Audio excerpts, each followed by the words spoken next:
State Representative Brad Halbrook here, along with my colleagues, Representative Miller and Caucus. Good evening, everyone. Good evening. Hey, guys. Hello, Bradley. Hey, Chris, you look like you're in the shadows there tonight. You got any lights turned on? I don't know. I look better in the dark. Well, of course, we're trying to portray here that this is the safer, smarter alternative to Sunday night, and you're kind of sitting there in the shadows. I'm a little concerned about that. But anyhow, nonetheless, it'll help us to continue our relentless pursuit into truth, logic, and common sense. And as always, bringing a new definition to the word mediocrity. So with that, Dan Caucus, what's going on in your neighborhood this week? Not too much. Waiting for the storm to roll in. I guess they had some pretty serious weather here south of us going through, but I don't think any tornadoes got born or spawned or whatever the heck they do. A lot of hail. I don't know if you saw hail, baseball sized hail. That's some pretty good hail down south. Kind of working around, getting some yard work done, getting some plants out. Joe's getting ready to go to Washington, D.C. tomorrow night. Well, she's actually going Tuesday. The Lincoln Series women are going out for a big conference, Confab. Okay. So not too much at all. Yeah. Well, that's good to hear. Now, Dan, when you say south of you, I'm south of you. Are you mean in between me and you, or further south yet? When you talk about further south yet, further south yet. Yeah. It was well, actually, it was south of Springfield, but it was going south and east. Okay, right. Yeah. Well, we had a little bit of stuff come through here a little bit ago before we started. Hopefully, the power stays on because I don't have an emergency automated backup generator. So, if we lose the stream, that's what's going on. We lost power. So, anyhow. You don't think your solar panel will pick up the slack? Solar panels won't pick up the slack. The wind generator won't pick up the slack. And I don't have the Tesla battery that I probably need to carry me through the non-peak times there. Yeah. So, Chairman of the Illinois Freedom Caucus, Chris Miller, happy 1-year anniversary to the Freedom Caucus, Chris. Hey, is that great? I always remember Cinco de Mayo was the day. Right. No, back on the storm deal, I was told that we had a storm last night, but I was kind of like, I can't think of was it Jonah that went to sleep in the bottom of the ship and they had to come and wake him up? They told me that we had a storm, but I was unaware that we actually had one. Yeah. They got good rain. We went up to Clinton this morning for breakfast at the DeWitt County Sportsman's Club. And a lot of water in the fields. There was a lot of standing water in the fields this morning. Mm-hmm. So no, we had about an inch here at the farm and over in Baldry County and Douglas County. They were saying they had a couple inches over there, and it came pretty fast. But now back on. Sorry, I deviated from our 1-year anniversary of the Caucus. That was quite a deal to go up to the Trump Hotel and have that big announcement and have the media begin to harass us, which we all know that you don't get shot at unless you're over the target. So apparently we had some things to say and continue, but it's great to have a team to play on, and it's great to have conservative freedom fighters to join the battle against the tyranny of the radical left and some of our squishy colleagues on our side of the aisle. Well, this is going to be the week or the next 2 weeks to decide kind of how squishy or not folks are in Springfield, how much of a spine people will have, and just what it's going to look like 2 weeks from today when hopefully we've got the business of the people done and we have adjourned for the spring session.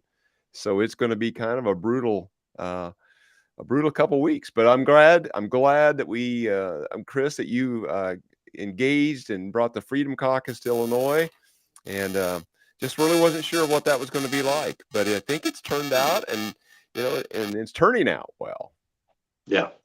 Oh, I think that it's it takes a while anytime you start something new to kind of get the kinks worked out of it, but we aren't quite a finely tuned machine yet, but I think we're going in the right direction, and things continue to get better day by day, week by week. And it's just nice to have Colin Mosley to be our executive director, to try to keep us online and on track, and be umbilicaled with the Freedom Caucus in DC, and getting good counsel and good advice, and it all just works together. Everybody brings a piece to the puzzle, and when you put all the pieces together, then hopefully it turns out to be a beautiful puzzle. Right. Well, we do work. We do work in the puzzle palace, so we need. We do. It's an excellent observation you make there, Brother Albrecht. Well, and you mentioned Colin Mosley. For those who don't know, he's our state director. Kind of ties this all together between us here in Illinois and the network across the nation. And we got the opportunity to attend his wedding a week ago yesterday. Wow, it seems like a long time ago, but it seems just a week ago yesterday. And so he's back from a week-long rest and relaxation, and so hopefully he's ready to come back to work at Springfield and help us get across the finish line.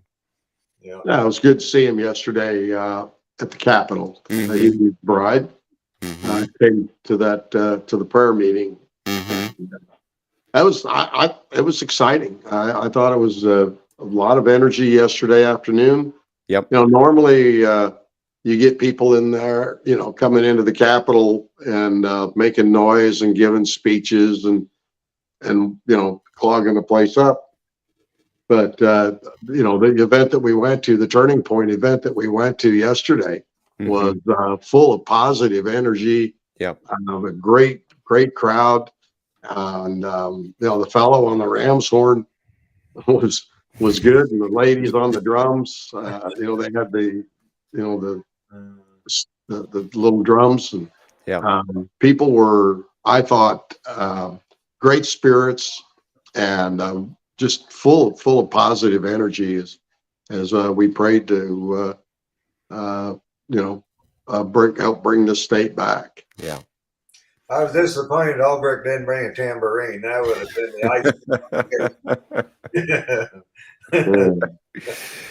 icing. That's probably next weekend, Chris. That's probably next weekend. So Sean Foyt from Bethel fame, traveling the nation, doing a Kingdom to the Capitol tour, I guess, trying to bring Christians in and put up a time of prayer and worship. And I think it's been mentioned throughout the scriptures about some of these times when they're bleak, you kind of put the musicians and the singers and the worshipers to the front of the line, and things start to change. And I think that's Sean's hope here. Guys, I'm just gonna dive into this. Galatians 6:9, it says, and I like this translation, the New Living Translation. It says, so let's not get did I say that? Yeah. So let's not get tired of doing what is good. At just the right time, we will reap a harvest of blessing if we don't give up. Yeah. And another part of this, and I like this part too, it talks about let us not lose heart. And I think that's important, especially in Illinois, is to not give up, not lose heart, not lose hope. Yeah. No, I think that's an excellent point. A lot of times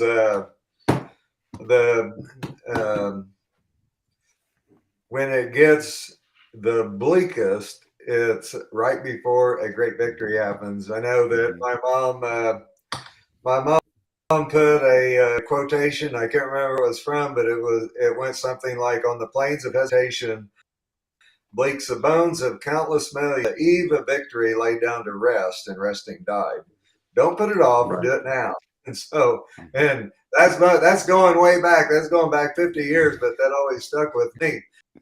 Right. But basically, don't give up. Endeavor to persevere. Keep on going. Even when you think about George Washington, the father of our nation, or one of the founding fathers of our nation, he didn't win a lot of battles, but he won in the end because he didn't give up. Right. And he was continually able to rally the troops to keep them engaged and keep them moving forward. and when somebody fell, they fell forward, not backwards. And so, yeah, it talks about in the Proverbs how a good man falls 7 times, but he rises up again. So it's important just to keep fighting the battles, keep getting back up, and trying to keep moving the ball forward. Right.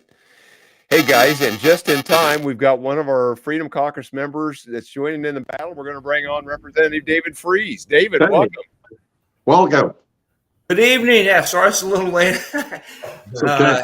It's the never-ending to-do list. My wife had me doing something, and it took a little longer than anticipated. So I apologize, but I appreciate jumping on. Yeah, well, that's fine. So, David, we were just kind of going around, kind of talking about the current happenings in Springfield and around the Capitol stuff that happened yesterday, and kind of what's going on in your district this weekend and this week. David, I know you were in Springfield. All of us were there for 3 days, but I'm sure there's still stuff with family and work and district activities. So, what's going on in your neighborhood, David? Oh, in my neighborhood, well. It's a gardening time. Everybody's trying not. I mean, Chris is a farmer. He knows everybody's trying to get the crops in, and that's what the farmers, the home gardeners as well. We're trying to get ours in. Thank goodness. Well, the only thing that's going on of any controversy is Waterloo. They still have a couple girls that are trying to identify as boys and using the boys' bathroom. But other than that, everything's nice. Well, it was interesting. I watched, YouTube, you could find anything. And I think if you think it's all on YouTube, don't go to TikTok because it's even worse there. But can't imagine. There was a couple of comedians I watched briefly last week, and I'm not sure where they were from. They had a Southern accent, but they said God made 2 genders and Democrats made up all the rest. Yeah. That's good. That's good. Well, last I checked, you're either a double X or an X and a Y. And I don't think they've expanded that beyond that. Right. So, hey, let's talk real quick about Springfield. And we were there 3 days last week. Thankfully, not a lot of bills moved. I don't know if there was maybe a dozen, maybe all week, or maybe a few more. I'm not really sure. But we kind of had one interesting bill that would mandate electrical vehicle charging to be installed into new home construction and multifamily home construction. And that was kind of interesting. They want to continue to do one of the things that Springfield does best is mandate stuff on individuals and businesses and other units of government. I know we talk a lot about that. So that was kind of interesting. We mandate stuff that nobody really cares about or nobody wants too. That's another interesting caveat, because I don't know about you, maybe some places in the more metropolitan areas, but down here where I live, I have to drive around a lot to find an electric vehicle anywhere, and I definitely haven't seen any charging stations. Yeah. So I actually had a very good conversation with the realtors on that issue, and that bill was a lot worse than what actually went through. Initially, they wanted to. What went through was that we just had somebody, whoever builds a new home, has to put in a conduit. Before they actually had to make sure that they had wiring and the actual charging station and the whole shebang. So. It's frustrating because it is a mandate, but it's good in the sense that it's not nearly as bad as it was, which is crazy as it sounds. We're happy the bill's not as bad as it could have been. That's where we find ourselves. That seems like that's a common piece of conversation. Is this bill's bad, but it could have been a lot worse.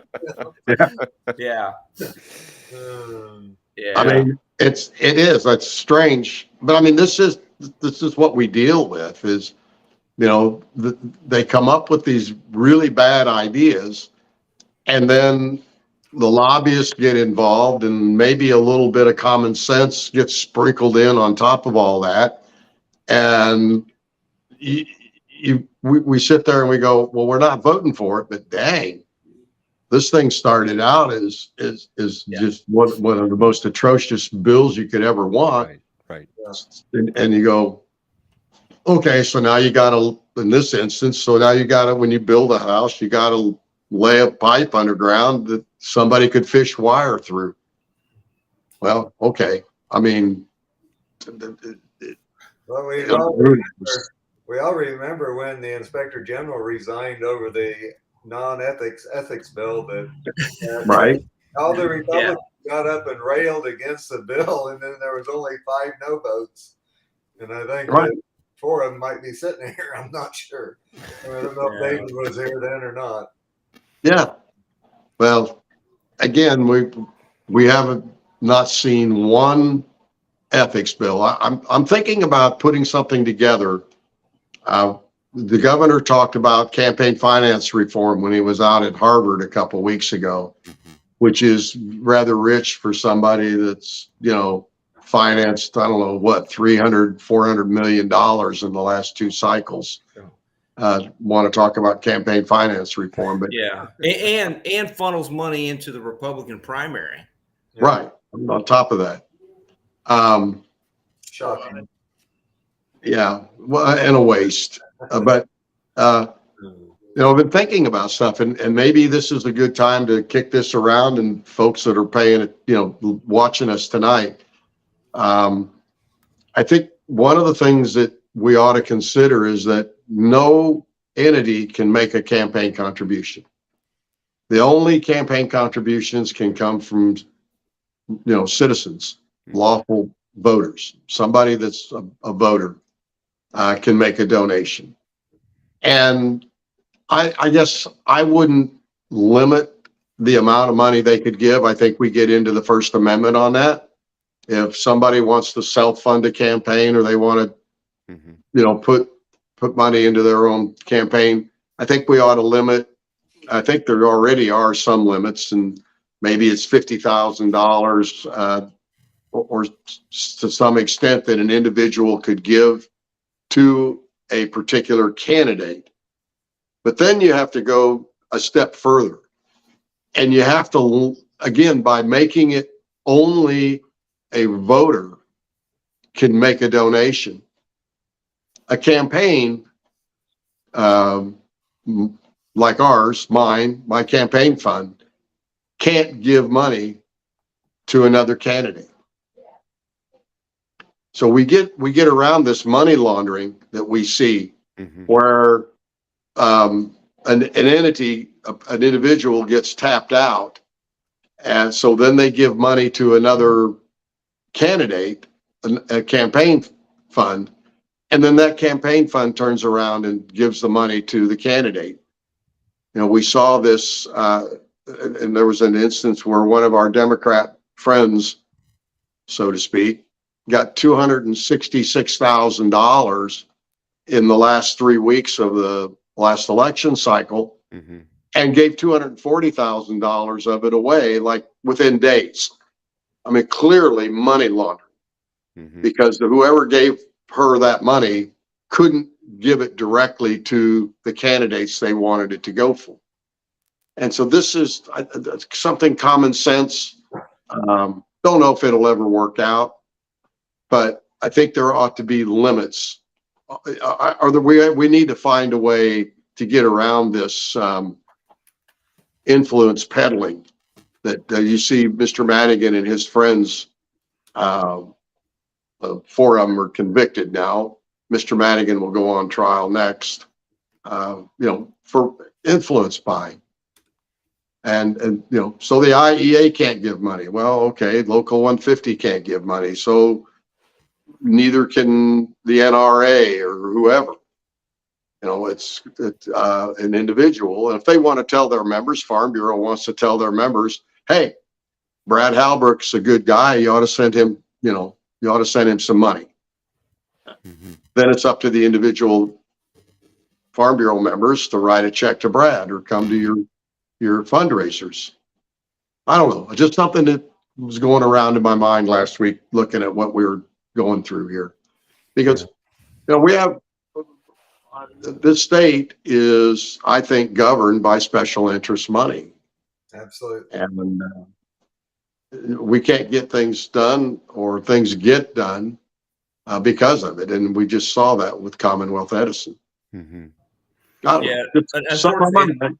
yeah, it's not just Illinois; it's every state, and it's the federal government as well. Not a First Amendment attorney by any stretch, but my understanding is that Supreme Court has ruled on this issue, and campaign contributions are considered free speech. You know, but I'm in agreement with you. We need to do something to tighten things up and limit the influence of special interests, without a doubt. Well, we have good campaign finance law in that reporting, from the reporting side. The problem I see is that there are no teeth. I don't know. I mean, they can fine after the fact. They can go in and fine a campaign, committee for violating the rules.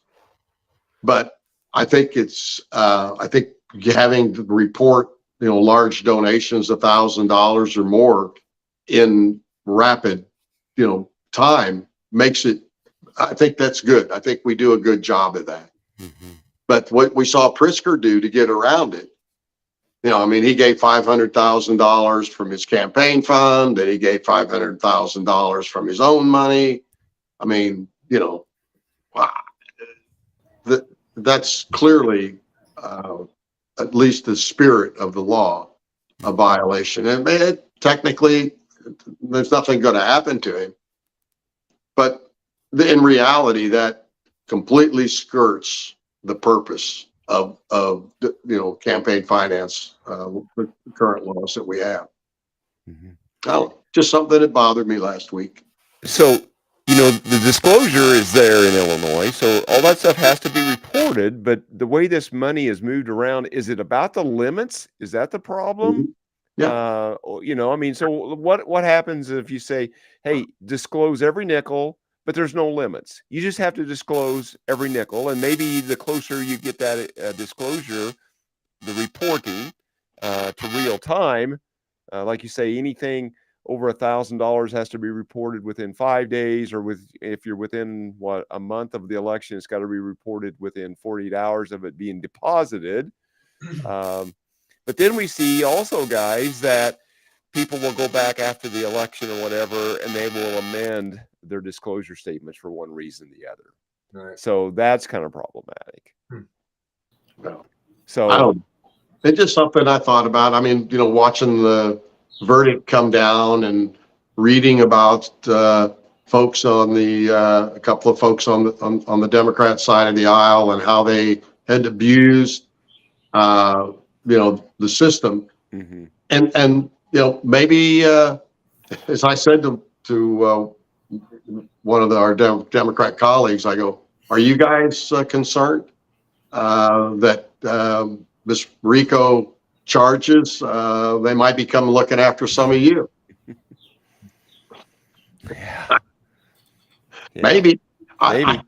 Maybe. If they want to follow through and follow the money, and where did this money go that went to Madigan, or the money that he was directing? It wasn't just internships, and it wasn't just the place on the board. There were hundreds of millions of dollars that have changed hands. And where did that money end up? And what did it buy? Well, no doubt special interests have a big role in what gets done in Springfield, whether it's public sector unions, private sector unions, or you have a monopoly here with the utility company. They have a lot at stake, and the special interests run the day in Springfield. I think, guys, I guess as I've talked to some others here this weekend, as we've kind of reminisced about the 1-year anniversary of the Freedom Caucus. And if there's a state in the nation that needs to have a Freedom Caucus, Illinois should be that state. But yet there's some deep red states that it's kind of hard to believe what some of those Republicans are voting for there, also the stuff that they're moving. But, this corruption stuff. And guys, we've got 2.5 or 3 pages of bills, of ethics bills, anti-corruption stuff that's been filed over the last several years. And none of them get the light of day, never get a committee hearing. Right. Well, and it'll be interesting to see what happens next. Mr. Madigan is obviously the next one up. They've gotten these 4 convictions. Will any of those people now want to try to save themselves some, serious consequences and start talking about their relationships and just how the machine worked? Mm-hmm. And we'll see. But if I were Mr. Madigan, I'd be quite concerned at this point. We'll see. We all thought that he was untouchable a couple of years ago before all this broke, and maybe not. Maybe he got a little careless with his friends. Well, I think it's really telling. I haven't read all the comments from some of the jurors, but this is what Center Square reported a few days ago from one juror. It says, "We're tired of the political corruption. We're hoping this is the first step." Mm-hmm. So do we. Couldn't agree more. Yeah. I mean, we talk about special interest groups, and we've had some conversations off the record here about the Invest in Kids Act. That is a program that the city of Chicago, at least parents in the city of Chicago, my understanding, absolutely love. It allows kids to go to a private school, whether you've got the public schools that are failing the kids, and now you've got special interests. Prior to last week, my understanding is the Black Caucus was 100% on board with that, and now they've got special interests. I don't know if it's the Chicago Teachers Union or who it is, but now they peeled some of the Black Caucus members off of that bill, and that's very unfortunate for those kids. They should have a choice to go to a better school, and it's Right. Well, I'm sorry. Go ahead, Dan. Well, I was just going to say, and if you were to look closely at our friends on the other side of the aisle, many of them benefited greatly from scholarships, and some of them send their kids to these private schools, i.e. Speaker Welch sends his 2 kids to a very I say expensive private school. Both his kids go because he's able to pay for it. He and his wife both, have jobs. I think she's a judge now, was an attorney, and they can afford it. But you look at these predominantly single family homes where mom is, the head of the household. She's making $17, $18 an hour, trying to keep a couple of kids going. And they're locked in a neighborhood school where, I'm going to be generous, 10% of the kids can read and do math at grade level. And she wants something better for her family, for her children. And the scholarship is the only way that family could afford it. And we've heard arguments, all kinds of arguments about it, but the truth is that it is a kind of a first come, first serve, that the schools don't get to pick who gets the scholarship. It's these entities that are handing out the scholarships. And I heard one of the opponents talk about it. Well, this is just a way for private schools to recruit athletes. They can go out and offer these athletes a scholarship to come and go to their private school. That's not this program. The schools don't pick who gets a scholarship.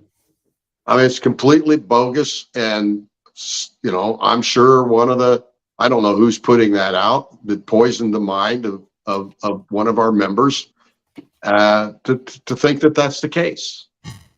Yeah. I mean, my understanding, it's a lotto system. It's purely right. Random. Right. Yeah. Yeah. Yeah, but okay, you asked the question rhetorically, who's putting that out? I mean, we know who's putting that out. It's the opponents of this legislation that would actually help the kids in need. Yeah. Well, and would it be fair to say that the kids and the families that are most in need of this voted Mayor Lightfoot out, and then they voted Mayor-elect Brandon Johnson in, and I mean, these, and yet they keep voting for their state reps and state senators that are working against this legislation. I just don't get it. I think the new mayor is against it. Mhm. That's what I think David was referring to. Right. With the election of the new mayor, he's a Chicago Teachers Union. I mean, that's how he got elected. They dumped a ton of money in his race. Mhm. And workers. I mean, they had their members out knocking on doors and making calls and securing ballots, for him. That's how he got. That's the only way he got elected. Otherwise, Paul Vallis would be the mayor-elect. Well, and I think we talked about this a week or so ago when we were talking about the new mayor of Chicago, but 50 plus Democrat legislators, state reps in Springfield have received money from the same teachers union that funded Brandon Johnson to victory. So, yeah, that and you give somebody $5,000 for their re-election campaign, $6,000 for their re-election campaign. That's a good chunk of money, but it's not 60,000 or 250,000. And I think that's where things get sticky. Yeah. I don't know. And this whole thing with Madigan, and the convictions. The Democrats didn't think those folks were getting convicted, by the way. They were firmly convinced they weren't going to go down. Well, they say that Illinois has the best politicians money can buy. Yeah. And everybody gets 2 terms, right? One in office and one in jail. One in jail. Hey guys, we probably ought to wrap this up. We got a busy couple of weeks ahead as we head towards May 19th adjournment. We've not talked yet about that. Well, we have spent a fair amount, and I think it's school choice bill. I think we've seen another state in the East, maybe it was North Carolina just this week, signed on to some school choice legislation, where we have the nation, states across the country that are adding school choice options. Once again, Illinois is going the opposite direction. So anyhow, we got a big budget stuff to deal with. We got probably a whole bunch of election law to deal with.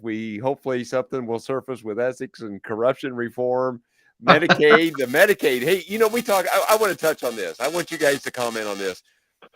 We talked about this Medicaid for illegal aliens, and when this program was started, 4 years ago, they estimated the program to be $20 million, I think was the number. Right. Yeah. The end of March, the agency that's in charge of this in Springfield says that this program in the next fiscal year would be $990 million. We kind of joked about that, right? Why didn't they just say it was going to be $1 billion? Well, it just sounds like an expensive program. Less than $1 billion. Less than $1 billion, right? What's $1 billion? $990 million.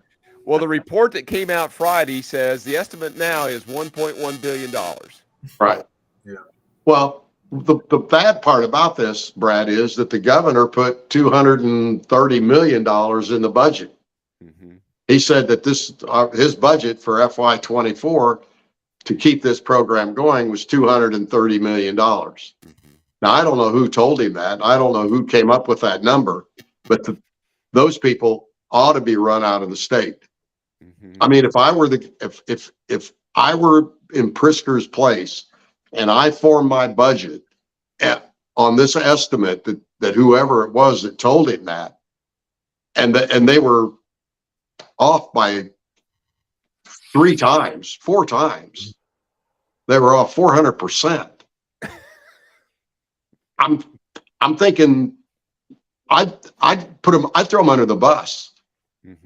If it were me, I'd say Chris Miller told me it was only going to be $230 million. And anybody wants to hire Chris Miller, he's available. and he knows how to make change. Guys, I'm going to channel my best Senator Kennedy here. This program is growing faster than my hunger and appetite for Ted Drew's custard. Oh, yes. I mean, this is going crazy.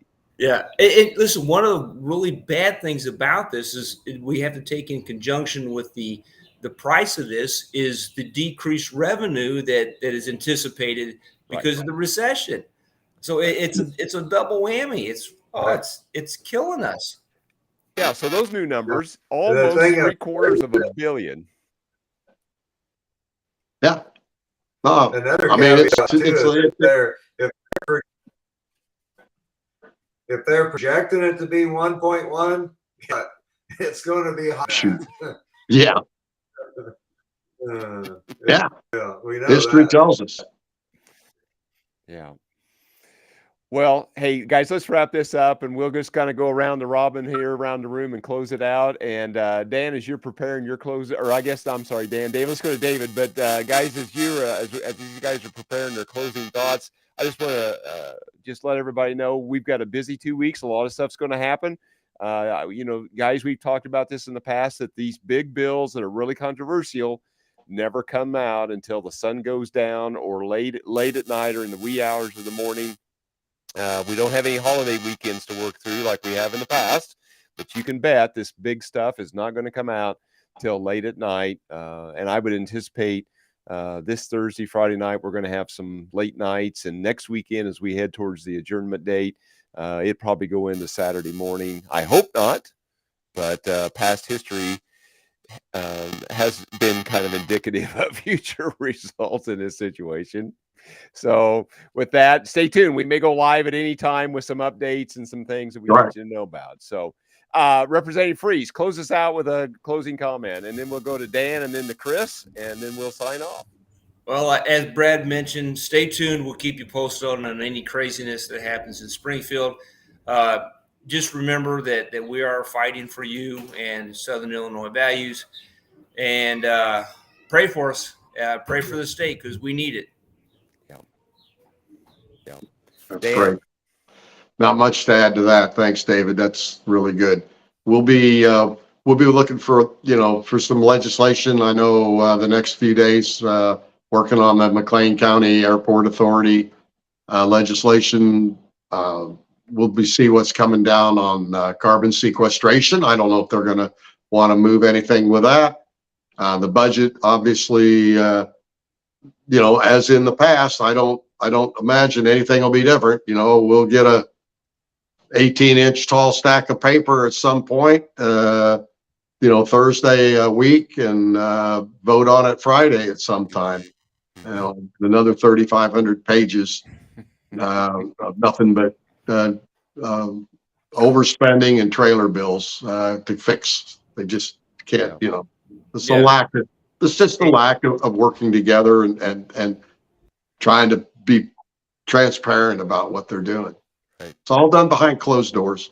Yeah, and a budget that we would have zero input in. Yep. Correct. Yep. Thanks, Dan. Chris?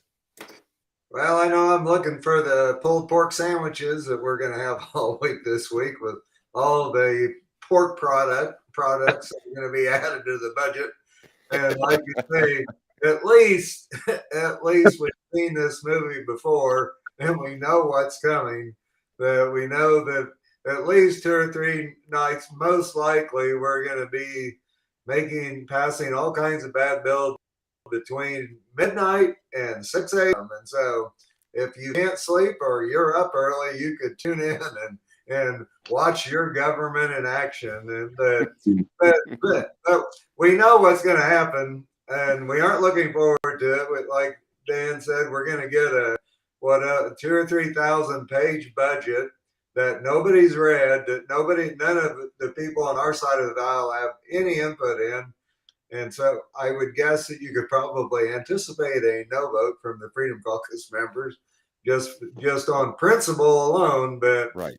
And by the way, this is no way to run a government. And I think that the public should be outraged that this is actually the way that this all happened year after year after year. And it's time for that to change. But stay tuned. Stay tuned. And you're right, Chris. I mean, people ought to put no votes on these bills for the complete lack of transparency. I mean, this is going to be a $50 billion budget, plus or minus, and we're going to get an hour to look at it. Okay. And people just need to vote no against that stuff just because of that.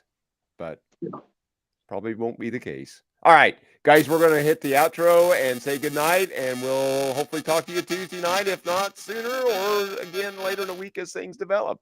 Have a good evening, everyone. Okay. All right.